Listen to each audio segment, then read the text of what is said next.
नमस्कार, देशकाल प्लस में आपका स्वागत है। मैं हूं मुकेश कुमार। दोस्तों, अमेरिकी राष्ट्रपति डोनाल्ड ट्रंप ने कल ये कहा था कि प्रधानमंत्री मोदी ने उनसे कहा है कि वो रूस के साथ तेल की खरीद बंद करने जा रहे हैं, बंद कर देंगे। इसको लेकर भारत सरकार की तरफ से प्रतिक्रियाएं भी आ चुकी हैं। ये भी कहा गया कि दोनों के बीच में फ़ोन पर कोई बात नहीं हुई है। हालांकि ये नहीं कहा गया कि ऐसी कोई चर्चा हुई है या ऐसा कोई वादा प्रधानमंत्री मोदी ने किसी दूसरे चैनल से किया है डोनाल्ड ट्रंप के लिए। तो इस मामले में एक एम्बिग्विटी बनी हुई है। लेकिन इस पूरे ट्रंप का जो बयान आया था उसका एक और पहलू था जिस पर कम चर्चा हुई है मेन स्ट्रीम मीडिया में, लेकिन उसकी चर्चा राइट विंग के जो यूट्यूबर्स हैं या जो थिंकर हैं, जर्नलिस्ट हैं, उनके बीच में ज़्यादा हो रही है और बहुत आतंक, दहशत और चिंता के साथ हो रही है, क्योंकि उसमें डोनाल्ड ट्रंप ने ऐसी बात कह दी है जिसके मतलब राइट विंग खेमा ये निकाल रहा है कि डोनाल्ड ट्रंप दरअसल भारत में तख्ता पलट करवाना चाहते हैं, सत्ता परिवर्तन करवाना चाहते हैं। तो पहले उस लाइन को समझ लें, क्या बोला है ट्रंप ने। ट्रंप ने कहा है कि मोदी एक महान व्यक्ति हैं। ये बार बार ये लाइन वो दोहराते रहते हैं। जब भी ऑपरेशन सिंदूर का जिक्र करते हैं, टैरिफ का जिक्र करते हैं, तब वो प्रधानमंत्री मोदी को महान बताते हैं, महान नेता बताते हैं। फिर आगे वो क्या कहते हैं, वे ट्रंप से प्यार करते हैं, ही लव्स ट्रंप। इसके तुरंत बाद उन्होंने एक बहुत ही अजीबोगरीब किस्म का मजाक किया। वो मजाक था या उसमें कहीं कोई सच्चाई छिपी हुई है, इसी को डिकोड करना ज़रूरी है। और इसी को लेकर राइट विंग में धींगा मुश्ती मची हुई है। संघ परिवार में बहुत चिंता पैदा हो गई है। वो लिखते हैं, वो बोला उन्होंने कि मैं नहीं चाहता कि आप प्यार शब्द को गलत तरीके से लें। मैं उनका राजनीतिक करियर नष्ट नहीं करना चाहता। I don't want to destroy his political career. ये जो राजनीतिक करियर को डिस्ट्रॉय करने की बात है, उसी को डिकोड किया जा रहा है कि ये एक तरह की धमकी है प्रधानमंत्री मोदी को, मोदी सरकार को, कि अगर आप हमारे कहे पर नहीं चले तो हम आपका करियर ख़त्म कर सकते हैं। और करियर ख़त्म करने का मतलब कई तरह से हो सकता है। एक तो सत्ता परिवर्तन का हो सकता है, दूसरा उसके अलावा कुछ और तरीके हो सकते हैं जिसमें कुछ ऐसी सूचनाएं गोपनीय जारी कर दी जाएं जिससे प्रधानमंत्री मोदी के लिए संकट खड़ा हो जाए, धर्म संकट खड़ा हो जाए। वैसे भी ये जो जितना भी उन्होंने कहा है, ये अपने आप में काफ़ी प्रधानमंत्री के लिए परेशान करने वाला है, उनकी छवि को नुकसान पहुंचाने वाला है। क्योंकि एक तरफ तो वो ये इस तरह से दिखाने की कोशिश करते हैं कि अपनी जगह पर खड़े हुए हैं, झुक नहीं रहे हैं। हालांकि चापलूसी वो लगातार कर रहे हैं। डोनाल्ड ट्रंप की तारीफ करना भी उन्होंने काफ़ी शुरू कर दिया है। अभी गज़ा जो समिट हुआ या गज़ा का जो समझौता हुआ, उसको लेकर उन्होंने बड़े मीठे मीठे चाशनी में डूबे हुए ट्वीट किए ट्रंप के लिए। और अभी मिस्र के जब राष्ट्रपति आए तो उनके स्वागत में भी उन्होंने उसी तरह की बातें कही हैं। तो लगातार, और फिर आपको याद होगा कि प्रधानमंत्री जी के 75वें जन्मदिन पर जब एक ट्वीट किया डोनाल्ड ट्रंप ने, तो उसका जवाब भी उन्होंने किस तरह से दिया था। तो ये तो एक कहना चाहिए कि मनोवैज्ञानिक युद्ध चल रहा है टैरिफ को लेकर, तेल को लेकर। और इस मनोवैज्ञानिक युद्ध में डोनाल्ड ट्रंप बार बार वार कर रहे हैं और हर तरह से वार कर रहे हैं। प्रधानमंत्री मोदी पर अटैक कर रहे हैं, उनकी सरकार पर अटैक कर रहे हैं, उनके जो मित्र हैं अंबानी, अडानी, उन पर भी अटैक कर रहे हैं। और अब तो सीधे सीधे अगर वो करियर डिस्ट्रॉय करने की बात कर रहे हैं, चाहे वो मजाक में कर रहे हों, लेकिन मजाक में भी अंतर्राष्ट्रीय स्तर पर जो संवाद होते हैं, इस तरह की चीज़ें नहीं कही जाती हैं। और इसलिए ये वाजिब है कि जो राइट विंग का खेमा है वो चिंतित हो। उसका चिंतित होना दरअसल और वजहों से भी है, क्योंकि वो जानते हैं कि प्रधानमंत्री मोदी इस समय बहुत ही वर्नरेबल सिचुएशन में हैं। उसकी कई वजह हैं। एक तो अपने मित्र अडानी की वजह से, उनके कारनामे इस तरह के हैं।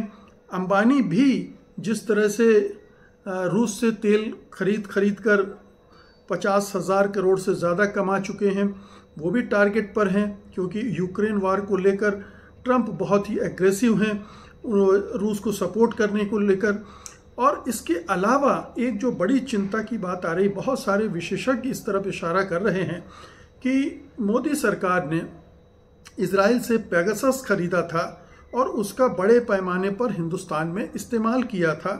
तमाम बड़े पत्रकारों, सुप्रीम कोर्ट के जजेस और अपने ही सरकार के मंत्रियों तक के फ़ोन के ज़रिए सूचनाएं लेने की कोशिश उन्होंने की थी। अब ये जो पेगासस सॉफ्टवेयर है, आप जानते हैं कि इजराइल से ख़रीदा गया था और इजराइल अमेरिका का दोस्त है। तो अगर पेगासस का इस्तेमाल करके मोदी सरकार ने बहुत सारी सूचनाएं इकट्ठी की हैं और वो वहाँ जा रही हैं इजराइल, तो इजराइल उस इंफॉर्मेशन को शेयर कर रहा होगा अमेरिका से भी। और अमेरिका के पास अगर वो सारी जानकारियां हैं, मंत्रिमंडल के लोगों के से जुड़ी जानकारियां, सुप्रीम कोर्ट के जजेस और जितनी भी तरह की सेना से संबंधित जानकारियां भी हो सकती हैं, अगर उनके पास वो जानकारियां पहुंची हैं तो उन जानकारियों को अगर वो खुलासा करना शुरू कर देंगे तो उसके नतीजे क्या होंगे? उसके नतीजे बहुत ही विस्फोटक हो सकते हैं और बहुत सारी सूचनाएं तो ऐसी हो सकती हैं जो प्रधानमंत्री की छवि को नष्ट कर दें। वो अगर कुछ उसमें ऐसा हुआ जिसमें वो अपने मित्रों के लिए बहुत कुछ करते हुए दिख रहे थे या सत्ता का दुरुपयोग करते हुए दिख रहे थे, तो फिर उनके लिए बड़ी मुसीबत पैदा होने वाली है। ये जो राइट विंग का खेमा है 2024 के लोकसभा चुनाव के बाद से ही घबराया हुआ है, तभी से चिंतित है, क्योंकि ये सरकार डावाडोल है और राहुल गांधी की लोकप्रियता बढ़ती जा रही है। राहुल गांधी मजबूत होते जा रहे हैं, अपोजिशन मजबूत हुआ है और बहुत एग्रेसिव है वोट चोरी को लेकर खास तौर पर।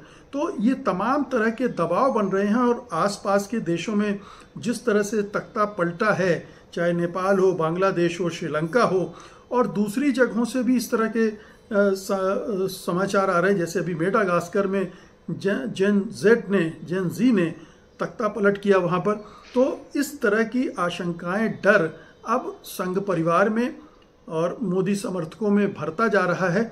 और जब इस तरह का कोई बयान आता है जिसमें इतनी शिद्दत से या मजाकिया लहजे में ये बातें कह दी जाती हैं, तो जाहिर है कि मामला गंभीर हो जाता है, चिंताएं बढ़ जाती हैं। लेकिन इसमें यह भी है कि एक षड्यंत्र हो रहा है, ये नैरेटिव बनाकर मोदी सरकार के प्रति एक हमदर्दी पैदा करने की भी कोशिश इसमें साफ दिखती है और अपोजिशन को घेरने की भी। क्योंकि षड्यंत्र यानी उनका मतलब ये है कि जो भारत का विपक्षी खेमा है वो विदेशी ताकतों से मिला हुआ है और मोदी सरकार का तख्ता पलट करना चाहता है, या अमेरिका विपक्षी दलों का इस्तेमाल करके भारत में मोदी का तख्ता पलट करना चाहता है। तो वो एक नैरेटिव बनाने की भी कोशिश है, एक भय पैदा करने की भी कोशिश है और मोदी समर्थकों या मोदी के शुभचिंतकों में एक और समर्थन पैदा करने की भी कोशिश है, उनके अंदर ये भय पैदा करके कि उनके प्रधानमंत्री, उनकी सरकार के खिलाफ कोई साजिश रची जा रही अंतर्राष्ट्रीय स्तर पर, और उसमें अमेरिका शामिल है। तो इसके राजनीतिक ख्याल भी हैं, राजनीतिक मकसद भी हैं और नैरेटिव गढ़ने की कोशिश भी है और एक एजेंडा सेटिंग तो इसमें साफ दिख ही रहा है। तो ये तमाम चीज़ें हैं, लेकिन सबसे मूल बात ये है कि अगर डोनाल्ड ट्रंप ने ये बात कही है तो अनजाने में और केवल मजाक में नहीं किया होगा। उन्होंने सचमुच में एक बड़ी धमकी दी है, बड़ी वार्निंग दी है प्रधानमंत्री मोदी को, उनकी सरकार को, और इस वार्निंग में बहुत कुछ छिपा हुआ है। अमेरिका ताकतवर तो है और चाहे तो भारत में बहुत कुछ कर भी सकता है, उसके पास ऐसे बहुत सारे हथियार एजेंसियां हैं जिनके बूते वो बहुत उलटफेर कर सकता है या परेशान कर सकता है या अस्थिरता पैदा कर सकता है। तो ये चिंता यहाँ वाजिब है और ये अमेरिका इस दिशा में सोच रहा है, इसका संकेत डोनाल्ड ट्रंप के इस स्टेटमेंट से मिल जाता है। बहुत बहुत शुक्रिया आपका, धन्यवाद, नमस्कार।